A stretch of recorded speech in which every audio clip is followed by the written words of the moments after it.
NewJeans lawsuit may change how K-pop works from now on. Historically, we don't have many legal cases of idols, of active idols, going against their company that get so freaking big, so global, like what happened with 50/50 and NewJeans. But we have a case that defined how the industry worked. And if you started to listen to K-pop, this is something that you need to know about the 7-year contract. The 7-year contract was established around 2010 because before, K-pop contracts did not have a limit to how much years you would be signing. That is what happened with TVXQ lawsuit. TVXQ, what they did, 3 members, JYJ, they sacrificed their career in Korea to change the contracts with a lawsuit against SM, against one of the 3 big. They were blacklisted from Korea, so they went to Japan and formed a band called JYJ. What this lawsuit did to K-pop was to force the law to add limits to K-pop contracts. Because as I told you, contracts could last 13, 15 years. Those are the known slave contracts. That is from where the term comes. Slave contracts in K-pop were before the 7-year limit contract. K-pop don't evolve smoothly. If you see how K-pop has evolved, it's abruptly.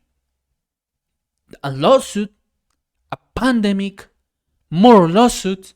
That is how K-pop actually evolves. And going back to the NewJeans 50/50 case, these are not isolated cases. There will be a shift in K-pop based on these 2 precedents. The same that happened with TVXQ. We see all these recent controversies, but K-pop is really years behind in legal terms from other disciplines, from Western music, from sports. They are years behind in law. There is no one protecting the idols, and there is also no one protecting the companies.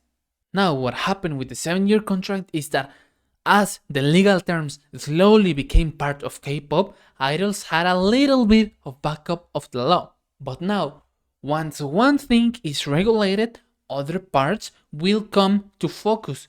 Other things that can be dangerous for a career and for the company. Now we got the second precedent of 50/50. If you don't know about 50/50, maybe I do a video about them, but there are a ton of videos. If you want myself to do a video about 50/50, comment down below. I'll probably do it if I read just one comment. And also make sure to subscribe because I upload regularly. But what 50/50 appealed, what they were saying is how they weren't treated fairly and they weren't making the money they should be making, and all the risks to their health that were happening because the company, they did everything they could over exploring 50/50 to get the most of that viral song of Cupid. It is easier to explain it in money terms because that was part of the lawsuit.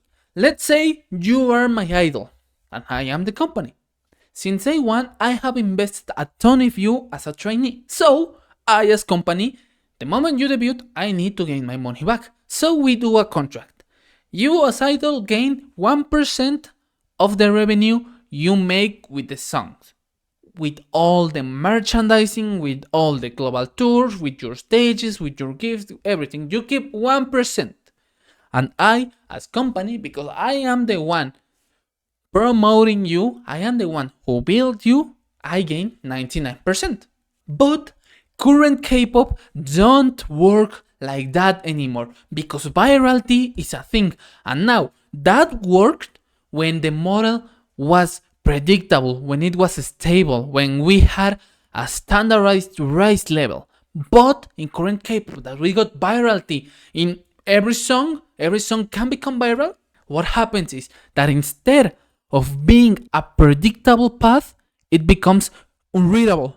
And that's what happened with 50/50. And what I mean by this is that now we are making a ton of money. If instead of the predictable path, we are making a ton of money, I as company still get the 99% of revenue, a ton, And you as my idol, you still get the 1% as idol. So 50-50 also thought that's unfair. Let's take them to court. What this does, and this is something that has existed in our industry for years, for decades, is clauses. We will begin to see in K-pop groups more clauses about reaching certain revenue. 50-50 case is unprecedented, but now after what happened with them, we got one case that already happened. Contracts will begin like if we reach 1 million sales, now the revenue you get is 2%. This type of clauses will become more common in K-pop. Because as I tell you, this exists in our industry, but this doesn't exist in K-pop. The revenue happens after the 7 years when they need to renovate the contract, but not since the beginning where virality is actually a thing. What will happen, as I told you, is more clauses of if we reach a certain revenue, you as idol, you will make more money. That is what 50-50 case will lead to K-pop, because the contract before 50-50 didn't adapt. But as it happened, the idols now will get to have a little bit more of legal help with it, because the success and the success rate has changed, but the contracts freeze. And now we got into something really complex, that is NewJeans. NewJeans case is not based off something tangible at all. It's based on the trust and internal structure, on human resources that can actually change how a K-pop group works. And as I'm telling you, this is very complex. It's even hard to explain, but it is not about the money in this case. If it was a money dispute, it would be so much easier. I guarantee you it would have ended in 1 month. This is something more complex. If you don't know about what NewJeans is happening, let me explain it just over the top. NewJeans, the CEO Min Hee-jin was fired. Yeah, she was no longer in the CEO position, but NewJeans was a creation of Min Hee-jin. Min Hee-jin has been part of Adore, a subsidiary of HYBE. Min Hee-jin has been there since 2019 up to 2024. Min Hee-jin was who created NewJeans. And how this trial has been developing, it's based on trust. On can we trust HYBE? Even if they got the structure, they got plans, they got a world tour.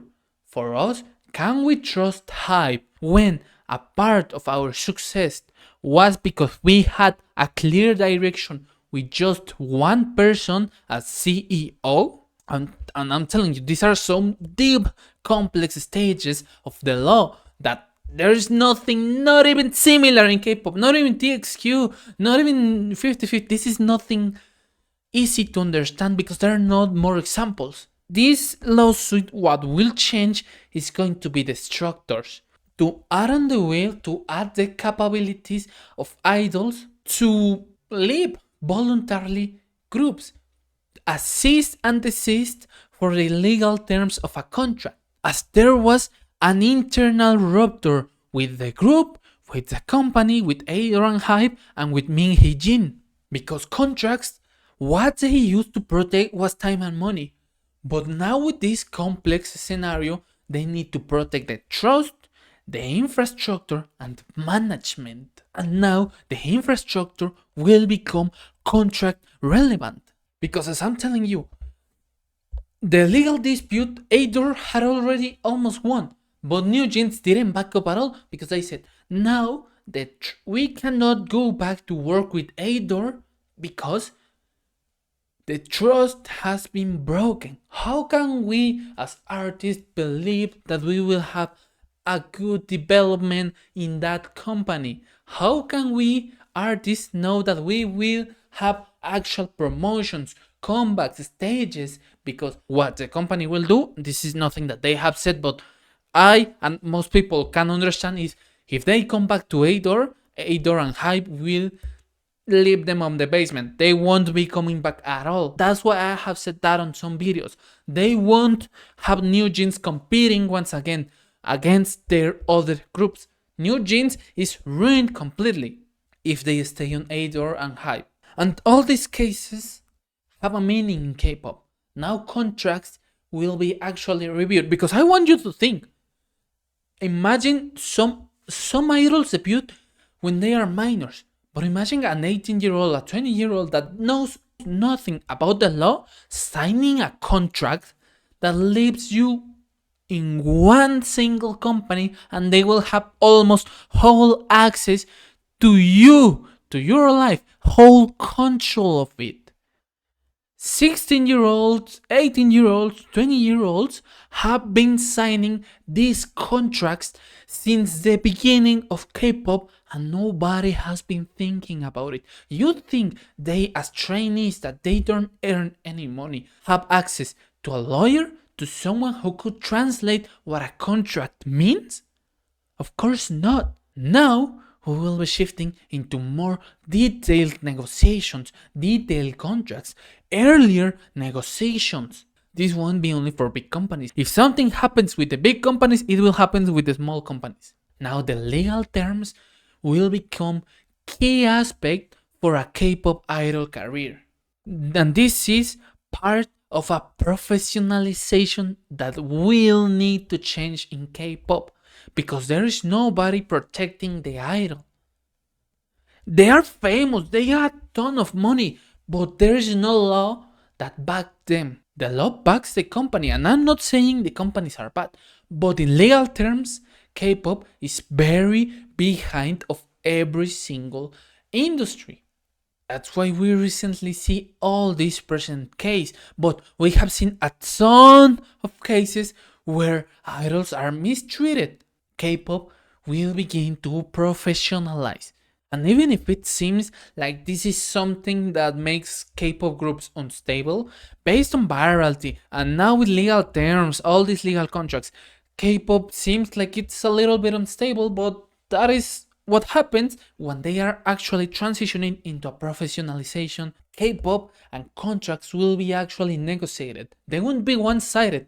They won't be the company gives you this and you don't understand the contract. They will be more than that. This is a hard topic. I know this topic won't get many views at all. I think most people left when I tried to explain what is happening with NewJeans. But if you made it to the end of the video, make sure to like, comment, and subscribe. I upload regularly, and let me in the comments, what do you think about this? What videos you want next? Because I just explained how K-pop works. I'll see you on the next video.